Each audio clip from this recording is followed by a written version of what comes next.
Salam sejahtera saudaraku, kiranya roh Tuhan menyertai saudara apapun kondisi dan apapun yang saudara rasakan saat ini. Kita memasuki bagian ke-12. Untuk apa aku hidup di dunia ini? Untuk apa aku dilahirkan? Apa arti hidupku? Pada bagian ke-12 hari ini, kita akan belajar tentang mengembangkan persahabatan dengan Tuhan. Kita dapat sedekat yang kita inginkan dengan Tuhan. Itu pilihan kita. Seperti persahabatan lainnya, kita harus berupaya untuk mengembangkan persahabatan dengan Tuhan. Itu tidak akan terjadi secara kebetulan. Diperlukan keinginan, waktu, dan energi. Jika kita menginginkan hubungan yang lebih akrab dan lebih dalam dengan Tuhan, kita harus jujur membagikan perasaan kita dengannya. Percaya kepadanya ketika Ia meminta kita melakukan sesuatu. Belajar mempedulikan apa yang dipedulikannya dan menginginkan persahabatan dengannya lebih dari segalanya. Bahan pertama untuk persahabatan yang lebih akrab dengan Tuhan adalah kejujuran tentang kesalahan-kesalahan dan perasaan-perasaan kita. Tuhan tidak mengharapkan kita untuk menjadi sempurna, tapi Ia sangat menghendaki kejujuran. Tidak seorang pun sahabat Tuhan dalam Alkitab yang sempurna. Jika kesempurnaan adalah persyaratan untuk persahabatan dengan Tuhan, kita tidak akan pernah menjadi sahabatnya. Untunglah, karena anugerahnya, Yesus tetap menjadi sahabat orang berdosa. Dalam Alkitab, sahabat-sahabat Tuhan jujur dengan perasaan mereka. Mereka sering mengeluh, meragukan, menuduh, bahkan berbantah dengan Sang Pencipta. Tetapi Tuhan kelihatannya tidak terganggu dengan keterbukaan itu. Ia bahkan menyukainya. Tuhan memberikan kesempatan kepada Abraham untuk bertanya dan menantangnya tentang penghancuran kota Sodom. Abraham mendesak Tuhan tentang apa syarat yang diperlukan untuk menyelamatkan kota itu. Bernegosiasi dengan Tuhan dari 50 orang benar sampai hanya 10. Tuhan juga mendengarkan dengan sabar banyak tuduhan Daud tentang ketidakadilan, pengkhianatan, dan penyisihan. Tuhan tidak memenggal Yeremia ketika ia berkata bahwa Tuhan telah memperdayakannya. Ayub dibiarkannya melepaskan kepahitannya dalam penderitaannya, dan akhirnya Tuhan membela Ayub karena ia jujur dan menegur teman-temannya karena mengatakan hal-hal yang salah. Dalam sebuah contoh yang mengejutkan tentang persahabatan yang jujur, Tuhan secara terbuka menyatakan rasa muaknya pada ketidaktaatan Israel. Ia memberitahukan Musa bahwa ia akan menepati janjinya untuk memberikan tanah perjanjian kepada bangsa Israel. Tetapi ia tidak akan menyertai mereka satu langkah lebih jauh lagi di padang gurun. Tuhan sudah muak dan ia membiarkan Musa merasakan apa yang ia rasakan. Dapatkah Tuhan menerima kejujuran yang begitu terbuka dari kita? Pasti. Persahabatan sejati dibangun di atas keterbukaan. Apa yang mungkin tampak seperti kelancangan dipandang Tuhan sebagai kejujuran. Tuhan mendengarkan kata-kata yang sungguh-sungguh dari sahabatnya. Ia bosan dengan kata-kata klise agamawi yang dapat ditebak. Untuk menjadi sahabat Tuhan, kita harus jujur kepada Tuhan, membagikan perasaan kita yang sebenarnya, bukan apa yang kita pikir seharusnya dikatakan atau dirasakan. Kemungkinan besar kita harus mengakui kemarahan atau kepahitan yang tersembunyi kepada Tuhan dalam bidang-bidang tertentu kehidupan kita, di mana kita telah merasa kecewa atau diperdaya. Sebelum kita cukup dewasa untuk mengerti bahwa Tuhan memakai segala sesuatu untuk kebaikan dalam kehidupan kita, kita akan menyimpan kemarahan karena penampilan, latar belakang, doa yang tidak dijawab, luka-luka masa lalu, dan hal-hal lain yang akan kita ubah seandainya kita adalah Tuhan. Orang sering menyalahkan Tuhan untuk luka-luka yang disebabkan orang lain.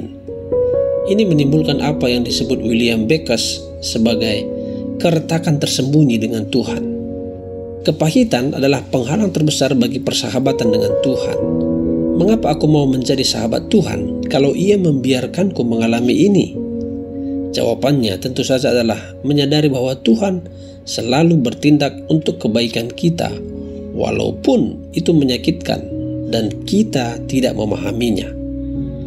Tetapi melepaskan kemarahan dan membuka perasaan kita adalah langkah pertama ke arah kesembuhan. Seperti yang dilakukan oleh begitu banyak orang dalam Alkitab, beritahukanlah kepada Tuhan bagaimana tepatnya perasaan kita. Untuk mengajarkan kita kejujuran yang terbuka, Tuhan memberikan kepada kita kitab Mazmur, panduan penyembahan, penuh dengan jeritan, kemarahan, keraguan, ketakutan, kejengkelan, dan gairah yang dalam, disertai ucapan syukur, pujian, dan pernyataan iman. Setiap emosi yang mungkin timbul dituliskan dalam kitab Mazmur.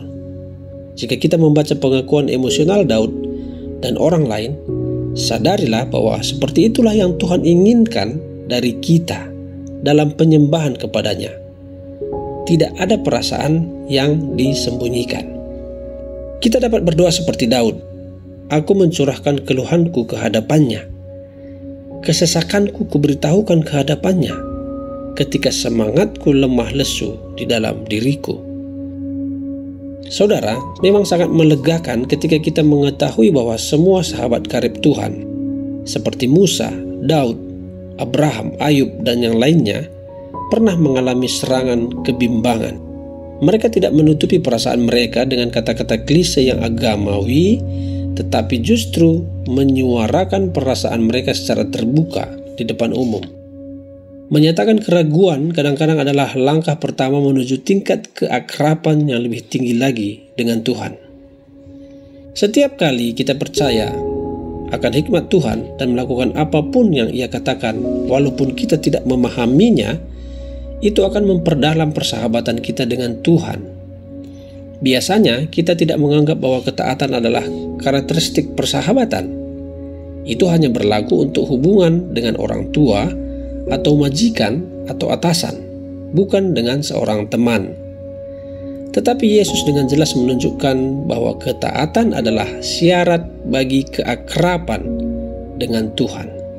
Ia berkata, "Kamu adalah sahabatku, jikalau kamu berbuat apa yang kuperintahkan kepadamu." Pada bagian terakhir audio ini ditunjukkan bahwa kata yang dipakai Yesus ketika Ia menyebut kita sahabat dapat berarti sahabat raja dalam istana. Walaupun kumpulan orang ini mempunyai hak istimewa, mereka tetap harus taat kepada sang raja dan mematuhi perintahnya. Kita adalah sahabat-sahabat Tuhan, tetapi kita tidak berada pada tingkat yang sama. Ia adalah pemimpin kita yang penuh kasih dan kita mengikutinya. Kita menaati Tuhan bukan karena kewajiban atau ketakutan atau keharusan, tetapi karena kita mengasihinya dan percaya bahwa Ia tahu apa yang terbaik untuk kita. Kita mau mengikut Kristus karena rasa syukur untuk apa yang telah Ia lakukan bagi kita. Dan semakin dekat kita mengikutinya, semakin dalam persahabatan kita. Orang-orang yang tidak percaya sering berpikir bahwa orang Kristen taat karena keharusan atau rasa bersalah atau takut dihukum. Tetapi kebalikannya lah yang benar. Karena kita telah diampuni dan dimerdekakan, kita taat karena mengasihi, dan ketaatan kita membawa sukacita besar. Yesus berkata, "Seperti Bapa telah mengasihi aku, demikian jugalah aku telah mengasihi kamu. Tinggallah di dalam kasihku itu. Jikalau kamu menuruti perintahku, kamu akan tinggal di dalam kasihku, seperti aku menuruti perintah Bapakku dan tinggal di dalam kasihnya. Semuanya itu kukatakan kepadamu supaya sukacitaku ada di dalam kamu dan sukacitamu menjadi penuh." Saudaraku, perhatikanlah bahwa Yesus mengharapkan kita untuk melakukan hanya apa yang Ia lakukan kepada Bapa. Hubungannya dengan Bapa adalah contoh bagi persahabatan kita dengannya. Yesus melakukan apapun yang Bapa perintahkan kepadanya karena kasih. Persahabatan sejati tidak bersifat pasif. Persahabatan bertindak. Ketika Yesus memerintahkan kita untuk mengasihi orang lain, membantu mereka yang miskin, berbagi apa yang kita miliki dengan orang lain, menjaga kehidupan kita tetap bersih, memberi pengampunan, dan membawa orang lain kepadanya, kasih memotivasi kita untuk segera taat. Kita sering ditantang untuk melakukan hal-hal yang besar bagi Tuhan. Sebenarnya Tuhan lebih senang ketika kita melakukan hal-hal kecil untuknya karena taat. Mungkin hal-hal itu tidak terlihat oleh orang lain, tetapi Tuhan melihatnya dan menganggap itu sebagai tindakan menyembah. Kesempatan-kesempatan besar mungkin datang sekali saja dalam hidup, tetapi kesempatan-kesempatan kecil ada di sekitar kita setiap hari. Melalui tindakan sederhana seperti mengatakan kebenaran, bersikap baik, dan mendorong semangat orang lain, kita menimbulkan senyum di wajah Tuhan. Tuhan sangat menghargai tindakan-tindakan ketaatan yang lebih sederhana dari doa, pujian, atau persembahan kita. Ada tertulis di dalam Alkitab, apakah Tuhan itu berkenan kepada kurban bakaran dan kurban sembelihan, sama seperti kepada mendengarkan suara Tuhan? Sesungguhnya mendengarkan lebih baik daripada kurban sembelihan, memperhatikan lebih baik daripada lemak domba-domba jantan. Saudara, Yesus memulai pelayanannya pada usia 30 tahun dengan dibaptis oleh Yohanes Pembaptis. Dalam kejadian itu, Bapa berbicara dari surga, "Inilah anakku yang kukasihi, kepadanya lah aku berkenan." Apakah yang dilakukan Yesus selama 30 tahun itu yang menyenangkan Bapa? Alkitab tidak menulis apa-apa tentang tahun-tahun yang tersembunyi itu, kecuali sebuah kalimat dari Lukas 2 ayat 51. Ia kembali ke Nazaret dengan mereka dan hidup dalam ketaatan dengan mereka. 30 tahun yang menyenangkan hati Bapa itu diringkas dalam 3 kata: hidup dalam ketaatan. Saya harus memilih untuk menghargai apa yang Tuhan hargai. Inilah yang dilakukan sahabat, peduli pada apa yang sahabatnya anggap penting. Semakin dekat kita menjadi sahabat Tuhan, semakin besar kita peduli tentang hal-hal yang Ia pedulikan, merasa sedih karena hal yang menyedihkannya, dan bersukacita karena apa yang membuatnya bersukacita. Paulus adalah contoh yang terbaik untuk ini. Agenda Tuhan adalah agendanya, dan gairah Tuhan menjadi gairahnya. Yang membuatku begitu terganggu adalah karena aku sangat peduli kepadamu. Inilah gairah Tuhan yang menyala di dalam diriku. Daud merasakan hal yang sama. Gairah untuk rumahmu menyala di dalam diriku, sehingga mereka yang menghinamu adalah menghinaku. Apakah yang paling Tuhan pedulikan?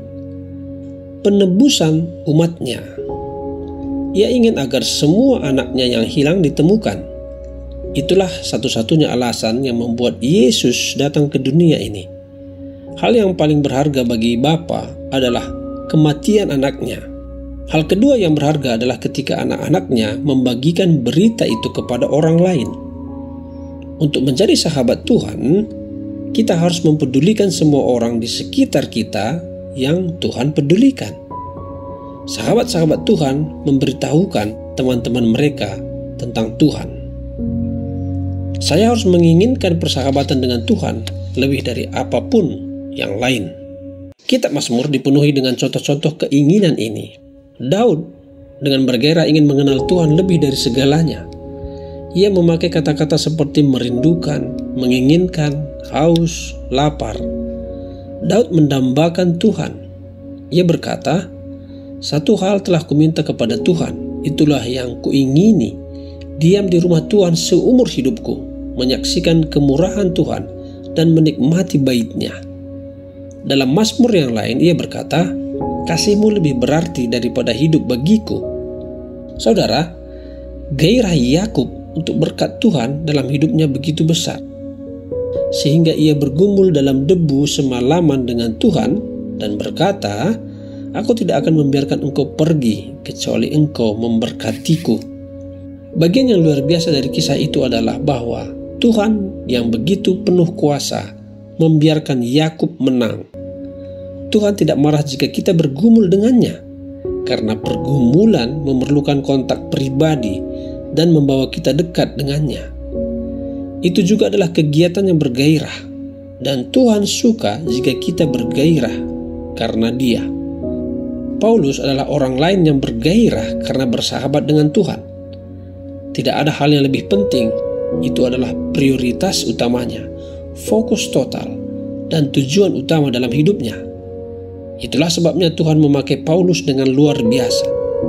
Terjemahan Amplified menyatakan gairah Paulus yang luar biasa seperti ini. Tujuan utamaku adalah agar aku mengenal Dia, sehingga aku mempunyai hubungan yang semakin dalam dan akrab dengannya, mampu mengenali dan memahami pribadinya dengan lebih dalam dan lebih jelas. Kebenarannya adalah kita dapat sedekat yang kita inginkan dengan Tuhan. Itulah pilihan kita. Persahabatan karib dengan Tuhan adalah suatu pilihan, bukan suatu kebetulan. Kita harus dengan sengaja mencarinya. Apakah kita benar-benar menginginkannya lebih dari segalanya? Seberapa berhargakah itu untuk kita? Apakah cukup berharga dibandingkan hal-hal lainnya? Apakah itu seharga dengan upaya mengembangkan kebiasaan dan keterampilan yang dituntutnya? Mungkin dahulu kita pernah bergairah tentang Tuhan, tetapi sekarang kita kehilangan gairah itu. Itulah masalah orang-orang Kristen di Efesus. Mereka telah meninggalkan kasih mula-mula mereka. Mereka melakukan segala sesuatu yang benar, tetapi karena kewajiban, bukan kasih. Jika kita baru melewati pengalaman ini, jangan heran jika Tuhan menginginkan rasa sakit dalam kehidupan kita. Penderitaan adalah bahan bakar untuk gairah. Perubahan memberikan dorongan kuat untuk perubahan yang biasa tidak kita miliki. C.S. Lewis berkata, penderitaan adalah pengeras suara Tuhan. Itu adalah cara Tuhan untuk membangkitkan kita dari kelesuan rohani. Masalah-masalah kita bukanlah hukuman, melainkan panggilan untuk bangkit dari Tuhan yang penuh kasih. Tuhan tidak marah kepada kita. Ia sangat mengasihi kita, dan Ia akan melakukan apapun yang diperlukan untuk membawa kita kembali kepada persekutuan dengannya. Tetapi ada cara yang lebih mudah untuk menyalakan kembali gairah kita untuk Tuhan. Mulailah meminta kepada Tuhan untuk memberikannya kepada kita, dan teruslah meminta sampai kita menerimanya. Berdoalah seperti ini sepanjang hari. Tuhan Yesus, lebih dari segalanya, aku ingin mengenalmu lebih dalam. Tuhan berkata kepada para tawanan di Babylon, jika engkau benar-benar ingin menemukan aku dan menginginkannya lebih dari apapun, aku akan memastikan bahwa engkau tidak akan kecewa. Tidak ada hal lain, sama sekali tidak ada, yang lebih penting dari mengembangkan persahabatan dengan Tuhan. Itu adalah hubungan yang akan kekal selamanya. Paulus berkata kepada Timotius, sebagian orang ini telah kehilangan hal yang paling penting dalam hidup. Mereka tidak mengenal Tuhan. Apakah kita telah kehilangan hal yang paling penting dalam hidup kita? Kita dapat memulainya sekarang. Ingatlah bahwa itu adalah pilihan kita. Kita dapat sedekat yang kita inginkan dengan Tuhan. Itu pilihan kita. Demikian saudaraku bagian ke-12 pada hari ini. Untuk kita renungkan bersama, pilihan praktis apakah yang akan aku buat hari ini agar dapat semakin dekat dengan Tuhan? Demikian bagian ke-12 hari ini, mengembangkan persahabatan dengan Tuhan. Kita berjumpa lagi pada hari selanjutnya. Tetap jaga kesehatan, tetap menjalankan protokol kesehatan. Salam sehat, salam sejahtera, jua-jua.